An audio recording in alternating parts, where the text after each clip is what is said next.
السلام علیکم، بسم اللہ والصلاۃ والسلام علی رسول الکریم۔ مرغی کے بارے میں سوال پوچھا گیا ہے کہ آج کل کی جو برائیلر مرغیاں ہیں وہ کھانا جائز ہیں یا ناجائز ہیں، کھانا چاہیے یا نہیں کھانا چاہیے۔ تو اس کے بارے میں سن لیں، اس کے بارے میں کوئی باضابطہ فتویٰ نہیں آیا ہے اور یہ کھانا بالکل جائز ہے، حلال ہے۔ اگر کوئی مفتی حضرات کا فتویٰ آ جاتا تو ضرور بتا دیا جاتا، لیکن ابھی تک کوئی فتویٰ اس برائیلر مرغی کے بارے میں نہیں نکلا اور نہیں آیا، اس لیے اس کا کھانا بلا شبہ جائز ہے۔ لیکن علماء حضرات کھانے کے اندر پھر بھی احتیاط بتاتے ہیں کہ جس چیز کے اندر شک و شبہ پیدا ہو جائے اس چیز کے کھانے کے اندر احتیاط برتی جائے۔ اور شک و شبہ کیسے پیدا ہو گیا؟ حضرت ڈاکٹر امجد صاحب دامت برکاتہم العالیہ جو تبلیغی جماعت کے اکابرین میں سے ہیں اور جامعہ عائشہ للبنات اور جامعہ ابن عباس کراچی کے محتمم بھی ہیں، یہاں ان کی رائے بیان کی جا رہی ہے، فتویٰ بیان نہیں کیا جا رہا۔ طب کے اعتبار سے اور ڈاکٹری اصول کے اعتبار سے، صحت کے اصول کے اعتبار سے انہوں نے اپنی رائے دی ہے۔ وہ فرماتے ہیں کہ آج کل جو چکن ہے اور خنزیر، اس کی نشو و نما میں مماثلت ہے، اور یہ مماثلت کیسے ثابت ہے؟ فرماتے ہیں کہ یہ اسٹڈی ایک پروفیسر کی ہے، پروفیسر آف جینیٹک، اس کی یہ اسٹڈی پبلش ہوئی۔ اور اسٹڈی کیا تھی؟ اسٹڈی یہ تھی کہ مرغی کی جینیٹک انجینئرنگ پگ کے ساتھ ہوئی ہے، اور سارے اسٹیپس جو ہیں وہ پگ کے اسٹیپس ہیں، اس لیے اس کے گوشت میں اور خنزیر کے گوشت میں ذرا سا بھی فرق نہیں ہے۔ اس عیسائی پروفیسر کی یہ اسٹڈی ہے، اس کی تحقیق ہے۔ اس کو کیا، وہ مسلمان تھوڑا ہے، لیکن پھر بھی اپنی اسٹڈی اس نے بتائی۔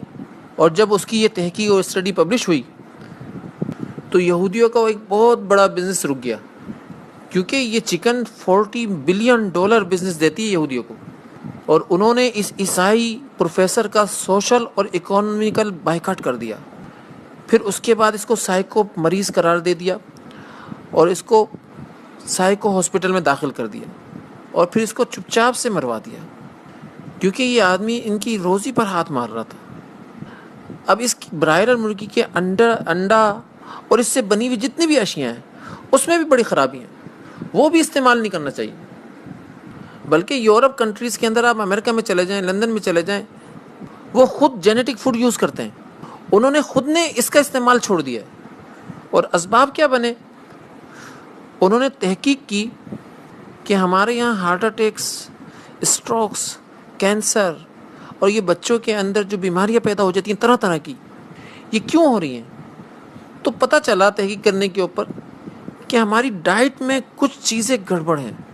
ایک یہ ہے کہ آرٹیفیشل کھاد یوریا جو ہے اس کی گڑبڑ ہے، اور دوسری چیز کیا ہے، وہ آرٹیفیشل پیسٹیسائڈس، یہ جو DDT اسپرے ہوتا ہے، تیسرا اینٹی بائیوٹک انجیکشن، اور چوتھا ہارمونز کے انجیکشن، اور پانچواں جینیٹک انجینئرنگ۔ یہ 5 چیزیں مل کر خوراک کو زہر آلود بنا رہی ہیں، اور یہ جب جسم میں جاتی ہیں تو جسم کے اندر خرابی پیدا ہو جاتی ہے، اور جسم کے سارے اعضاء، ہڈیاں، جوڑ، خون، یہ سب ٹوٹ پھوٹ کا شکار ہو جاتے ہیں۔ اس لیے طبی اصول کے تحت اس مرغی کو نہیں کھانا چاہیے، اور اس مرغی کی بنی ہوئی چیزوں کو نہیں کھانا چاہیے، لیکن اس کے اندر حرام حلال کا کوئی فتویٰ نہیں ہے، اور ابھی تک کوئی فتویٰ سامنے بھی نہیں آیا۔